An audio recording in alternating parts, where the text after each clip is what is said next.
I woke up so inspired to do a one-day project. So I went to my garage and grabbed some 1x4s. I cut down two 30-inch boards and four 18.5-inch boards. I wanted this little mini shelving unit that I was building to be 30 inches tall and 20 inches wide. I wood glued and nailed that together, leaving 9 inches of space for each shelf. And then I went to Lowe's in search of a pretty piece of trim that reminded me of an old picture frame. So I brought those home and cut them down. I wanted to make sure that that thicker piece of trim sat flush with the inside edge of that shelving unit that I built. I also mitered the edges so that everything met at 45 degrees and it looked like a picture frame. I wood filled the corners and the nail holes, cleaned that up a little bit, and then grabbed some half rounds to use as shelf rails. I glued those in, and once it was dry, I spray painted it champagne bronze by Rust-Oleum.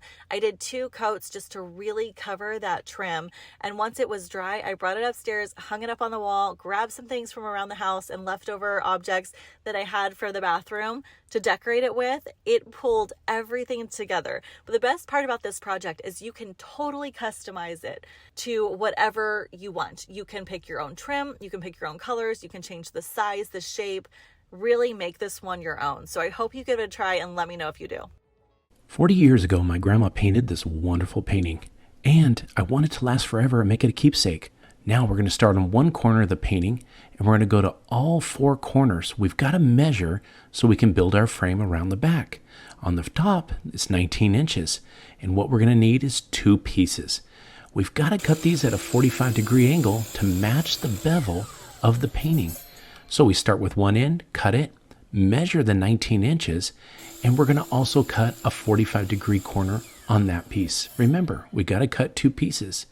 Once you get it cut, check to make sure it's nice and 45 degrees with all of it.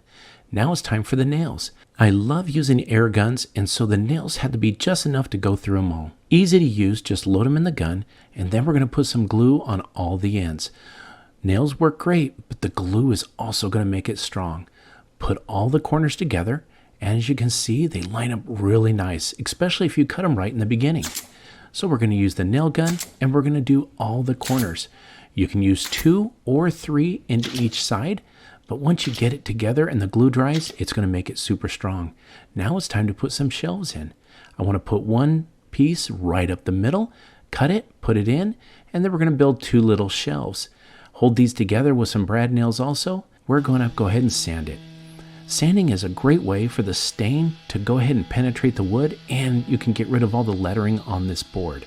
This is a 1x3, so the painting won't stick out too far from the wall. Once you get it sanded up, it's time to stain. Go ahead and choose the color that closely matches the frame color that you're going to put this on. Once you do it, go ahead and use a brush, or I like to use a towel. I can dip it and it goes a lot farther than using a brush. Also, if it gets too thick or too thin, I can just wipe on more or less. If you have any excess stain, make sure you wipe it off. Now it's time to get some hinges. I wanted to use some decorative hinges, and what I'm going to do on the frame is mark it and drill it out. It takes the screws better, and I won't worry about splitting the wood. When we put them on, if you pre-drill and you do it with the right size drill bit, you don't have to use the drill to put the screws on. You can just use a screwdriver. Now once it's on the frame, go ahead and drop it on the frame right there, and we're going to go ahead and do the same thing and drill it out. Put the screws in. Once you get them nice and tight, it's time to put that hanger back on. Just go ahead and nail those little nails right in, and then we can hang it on the wall. Once it's hung up, now we've got the shelves in, and it makes a great location for all your keepsakes, especially for me, anything that has to do with my grandmother. This thing will make a wonderful keepsake, and it's something that I can pass down from generation to generation. I can't wait to give it to one of my daughters someday. And the great thing, it's a great showpiece. From the front, it looks absolutely great, and on the side, it doesn't stick too far from the wall. I hope you enjoyed this DIY project as much as I did making it. Thank you for watching Home Talk, and we'll see you next time.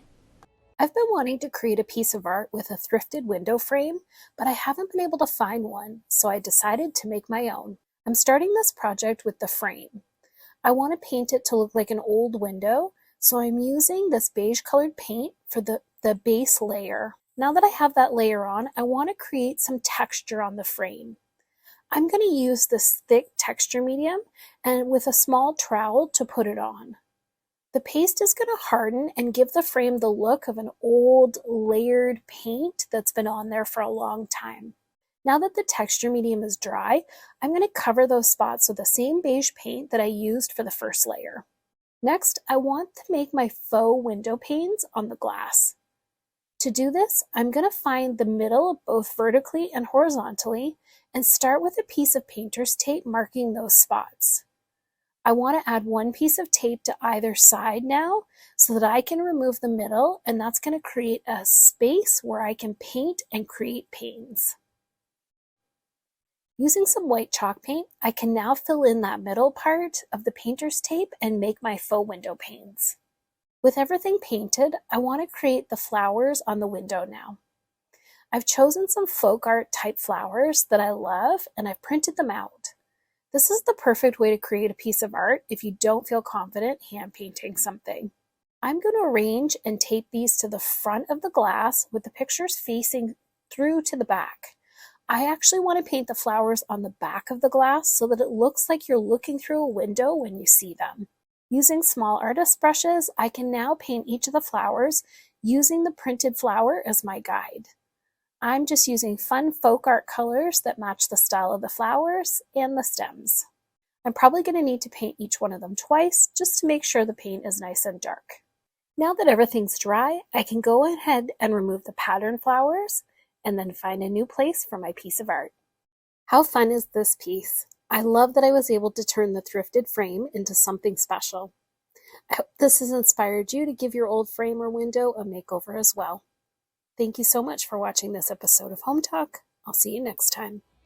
So I ran down to Home Depot to grab some decorative trim. What we want to do is cover the frame of the TV. Your key to this is to turn all your miter saws to 45 degrees. That's going to be every cut that you make. Start with your first cut right on the end at 45 degrees, and then you're going to measure right from the inside cut all the way down the length of the TV. That's where your next miter cut is going to be. Turn the saw to the other way and give it another 45 degree cut. Once you get that cut, you're going to go ahead and match it to the next part. That way you don't have to use a tape measure and you can get the top and bottom frame the exact same size. Just use a pen to mark it out and cut it. Once you get all 4 pieces cut, lay it out, make sure it's all smooth and ready to go. But the secret to this is you gotta have glue. That's gonna hold all the pieces together. Now, just don't lay out a bead. You wanna smooth it out so it has as much adhesion as possible. As the glue is laid out, just go ahead and put it right up next to it and make sure you get those nice smooth lines. Next, you gotta get some flat corner braces. That's what's gonna hold these frames together. Just mark out the holes, but you gotta be careful. We need to pre-drill all the holes. That way the screws hold inside this MDF wood as easy as possible. Once you pre-drill, the screws go in without a drill. You can just use a regular old screwdriver to put them in. Make sure you get it nice and tight, but don't over tighten. We just want to make sure it's snug and it's holding in place. These corner braces do a great job holding it together. Once you get all 4 sides, we got to build a box. That way we can cover the sides of the TV. I use a little bit of 1x4, and again, you got to use that glue. It holds the sides together. Again, we're going to use 45 degree cuts, and look how smooth that is. You can use screws or nails, but I go ahead and use a brad nailer. It's real easy to use, and it puts a nice fine fastener right inside. I just use 3 on the side, and it gives it a nice smooth look. Now, again, we're going to go with the glue. We got to put it all the way around the box frame we just built because we're going to lay the frame on top. If you measured right and did good and took your time, it's going to fit just right. The last thing you need to do on this is use the brad nailer again and put just a few brad nails to hold it together. Once you get those in, let's cover up them nail holes with a little bit of spackle. Just let that dry and sand it clean. Now it's time for some gold paint. Any type will work, but as you can see, it's going to take a couple of coats. I did put 3 coats on here. Let them dry about half an hour in between coats. The next thing we got to do is we got to put a little bit of Velcro on the TV. That's going to hold the frame in place once we install it. It just looks amazing. When you're not watching TV, you've got your own portrait. I hope this inspired you to build your own DIY television frame. Thanks for watching Home Talk, and we'll see you again.